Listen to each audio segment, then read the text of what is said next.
Zendas foi um pintor da escola clássica francesa, ele era alemão na verdade, Johann Moritz Rugendas, que se fala, mas estudou na França, né, Belas Artes na França, e depois quando veio a Revolução começou a viajar pelo mundo.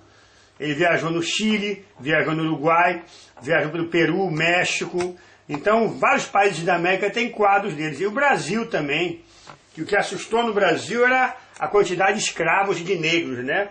Porque ele foi formado pela geração do final do século XVIII, a geração da Revolução Francesa.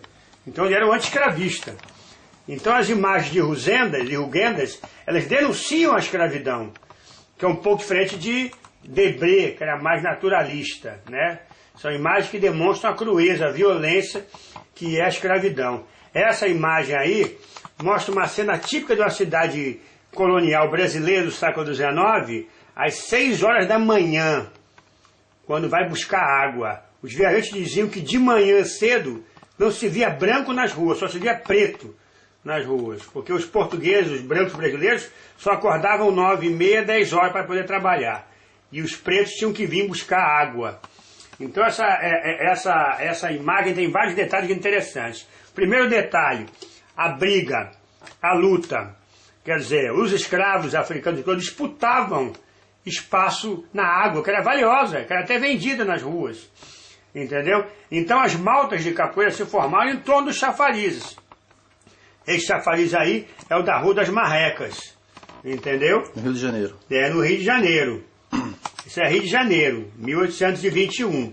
E você vê ali a briga dos escravos, as maltas de capoeira se formavam em torno dos chafarizes, que são locais valiosos, já que não havia água encanada de casa em casa. Só vai ter água encanada no final do século XIX, 1861.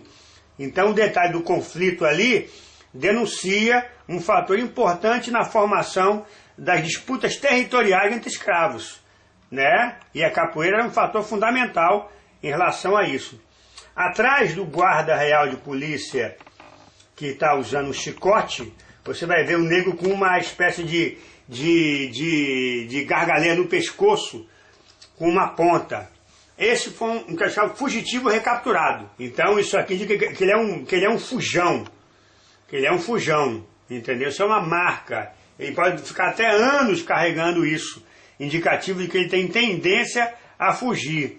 Mas percebam que quase todos os africanos, escravos, a maioria aí é africanos, não usa gargaleira. A gargaleira é a marca do fugitivo, né? Outro dado interessante, outro detalhe interessante, é esse indivíduo aqui, que ele usa uma calceta de cintura, entendeu? É uma corrente que vem dos pés até a cintura, carregando a ele. Inclusive, às vezes, até o barril também era amarrado. Isso quer dizer que ele também é um escravo recalcitrante. É um escravo que não tem muita confiança. Aliás, os garotos de africanos, de crioulos de 10, 9 anos que vão buscar água, né, mais novos, às vezes a água está amarrada com a corrente, para ele não vender ou fugir com a água. É uma forma de ensinar o escravo a trabalhar e voltar para casa, né? Porque sempre havia, lógico, uma ameaça de fuga, né? E você vê aqui também isso aqui carregando água amarrado na cintura, né? E também amarrado com uma calceta, né? Tá vendo aqui? Uhum. O pé dele, quer dizer, ele está aprendendo também. E ele está amarrado no outro, né? Está amarrado no outro, é uma dupla, é uma parelha. Pertencem à mesma casa. Esse pessoal todo ia abastecer as casas do Rio de Janeiro. Não só casas nobres, não. Às vezes tinha pessoa que era muito pobre e tinha um escravo. Um africano, porque o mercado era muito grande. Entendeu? O escravo era tipo assim, era a noção básica de alguma prosperidade, né? Outro detalhe interessante que você vê, você tem uma africana usando um turbante e uma escrava usando um turbante, não sei se é africana, e uma outra usando um outro turbante. Esses turbantes de cabelos, na cabeça, eles são fatores importantes para identificar a origem da mulher. Essa, por exemplo, ela está usando um turbante de crioula, que era comum na Bahia. Apesar da imagem ser no Rio de Janeiro, entendeu? Ela pode ter vindo da Bahia, mas usa um turbante pequeno. É o turbante de crioula. Porque a africana da Costa da Mina usa um turbante maior. Então você tem traços que você consegue perceber, mais ou menos, a identidade geral do escravo.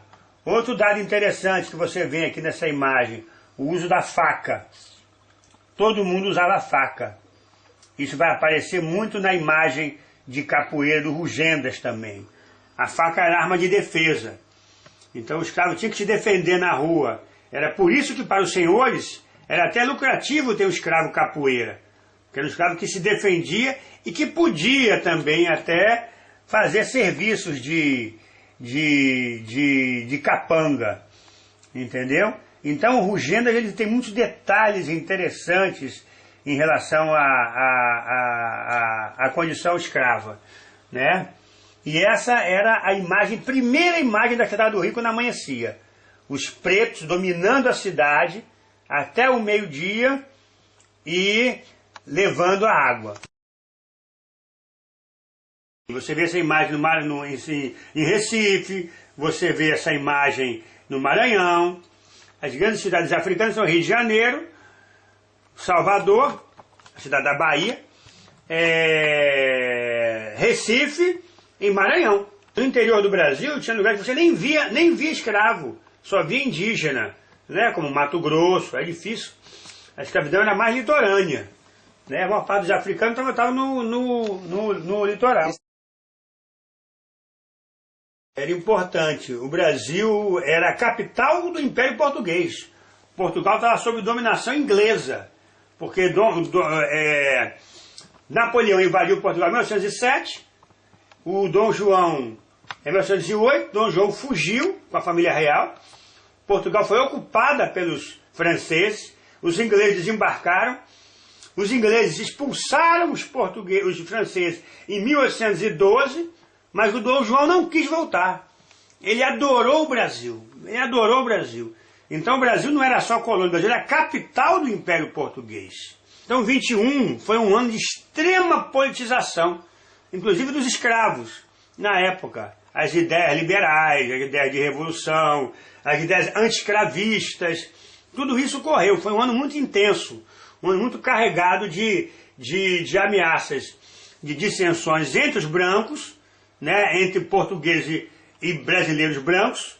Português não era quem é nascido em Portugal, era quem seguia o partido português. E brasileiro não era quem é nascido no Brasil, era quem seguia o partido brasileiro. Então não é nascimento, havia um partido português e um partido brasileiro. Então essa politização dos brancos, ela vai chegar também aos escravos, inclusive, entendeu? Em termos das revoltas do Caribe, em termos do haitianismo, né? E as cidades são muito efervescentes, são muito polos de atuação política. Então é uma época de radicalização política, inclusive de crítica em relação à escravidão, já que já havia pressão britânica, inclusive, para o Brasil abolir o tráfico negreiro.